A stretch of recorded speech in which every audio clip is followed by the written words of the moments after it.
আমি অত্যন্ত আনন্দিত যে আজকের এই অনুষ্ঠানে আমি উপস্থিত হতে পেরেছি। আমাদের শুধুমাত্র এটা ছোট্ট অনুষ্ঠান আমরা বলবো না, এটা একটা আমাদের গুরুত্বপূর্ণ অনুষ্ঠান, যেটাকে বাদ দিয়ে কিন্তু আমাদের দেশ আমরা এগিয়ে যেতে পারবো না। তার জন্য প্রত্যেকটা নাগরিকের আমাদের ভারতবাসী হিসেবে, ভারতীয় আমরা সুনাগরিক হিসেবে আমাদের রবীন্দ্রনাথ সম্পর্কে আমাদের জানতে হবে এবং উনার যে ব্যক্তিত্ব সেই সম্বন্ধে আমাদের জেনে নেওয়া দরকার।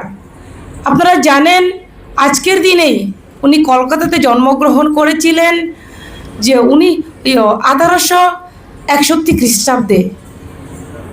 উনি বিভিন্ন ক্ষেত্রে, হোক সঙ্গীতের ক্ষেত্রে, হোক সাহিত্যের ক্ষেত্রে, হোক উনি বিভিন্ন নাটক থেকে শুরু করে, গল্প থেকে শুরু করে সমস্ত দিক দিয়ে কিন্তু উনি পারদর্শী। তার পাশাপাশি উনি দেশপ্রেমও কিন্তু, উনার ভূমিকা কিন্তু অপরিসীম। আপনারা যদি লক্ষ্য করেন যে বঙ্গভঙ্গের যে আন্দোলন, সেই সময় 1905 খ্রিস্টাব্দে যে বঙ্গভঙ্গ আন্দোলন হয়েছিল, সেই সময়ও যে জাতীয় ঐক্য এবং সংহতিকে রক্ষার উদ্দেশ্যে তখনকার সময়ে যে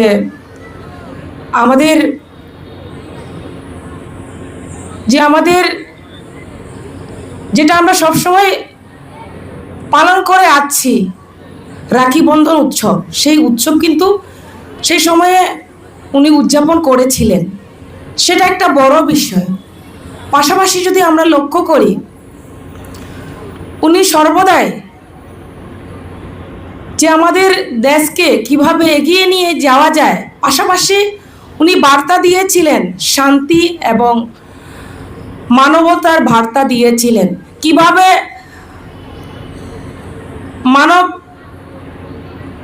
মানবের পাশাপাশি আমাদের প্রকৃতিকে কিভাবে ভালোবাসতে হয় এবং কিভাবে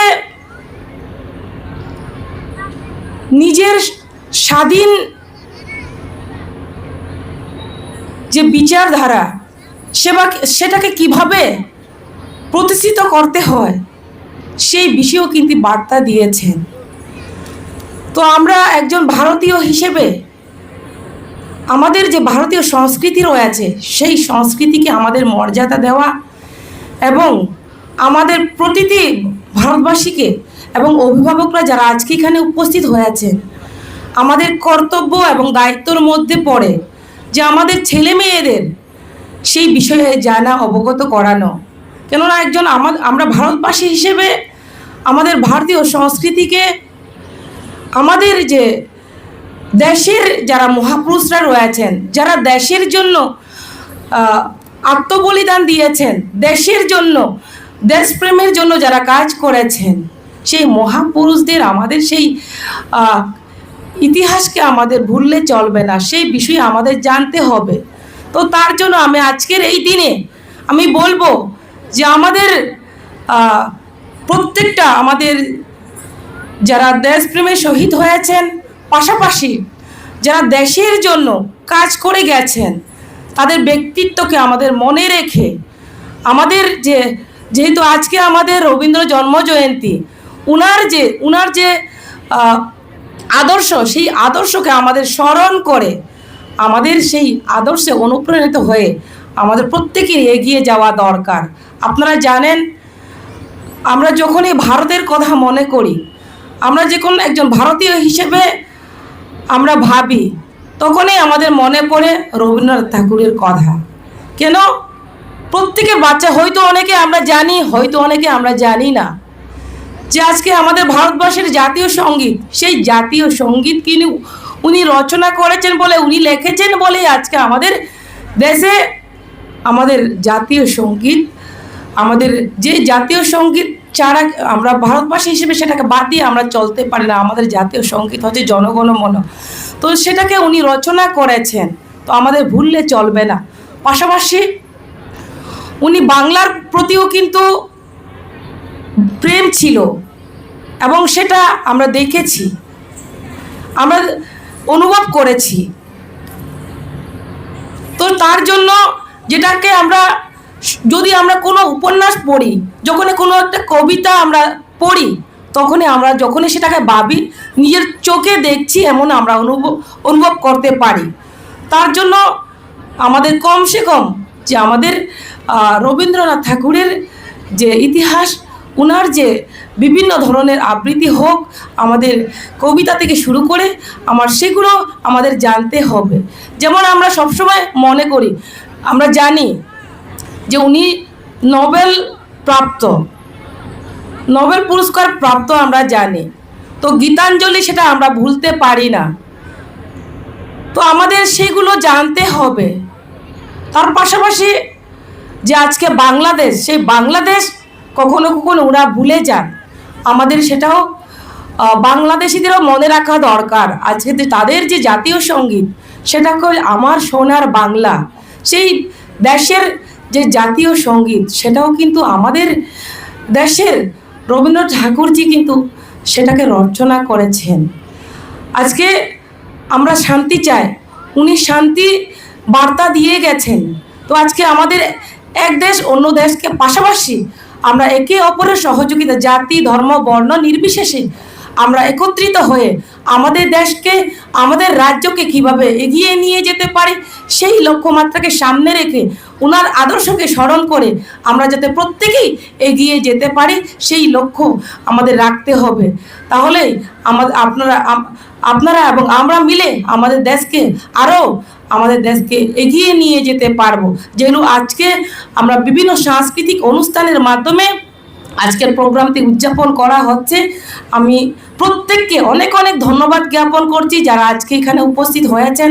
আর যারা উপস্থিত হননি, আমি তাদেরকেও বলবো কিছুটা সময় বের করে হলেও বিভিন্ন দিনভর বিভিন্ন অনুষ্ঠান থাকবে। যেমন আজকেও তথ্য সংস্কৃতি দপ্তরের উদ্যোগে সন্ধ্যায় রবীন্দ্র শতবার্ষিকী ভবনে একটা সাংস্কৃতিক অনুষ্ঠান রয়েছে। সেই অনুষ্ঠানেও যাতে প্রত্যেকেই আপনারা উপস্থিত হন, এটুকু আহ্বান রাখছি। আবারও প্রত্যেককে আমাদের রবীন্দ্রনাথ ঠাকুরজির জন্মজয়ন্তী উপলক্ষে প্রত্যেককে অনেক অনেক শুভেচ্ছা জানিয়ে আমি আপনাদের ধন্যবাদ জানিয়ে আমার সংক্ষিপ্ত আলোচনা এখানে শেষ করলাম। সবাইকে নমস্কার, বন্দে মাতরম।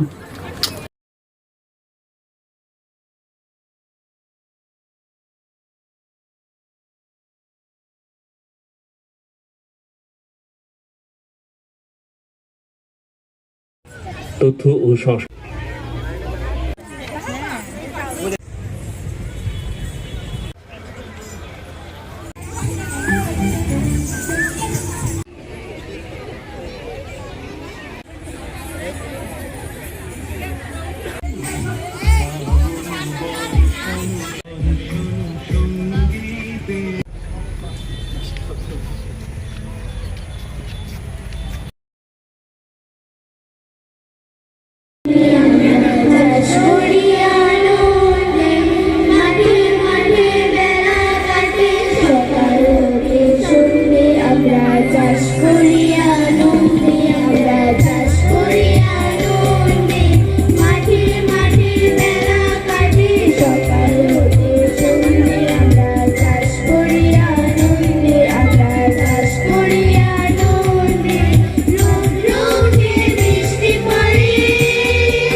পরিবেশিত এই সংবাদটি দেখার জন্য ধন্যবাদ।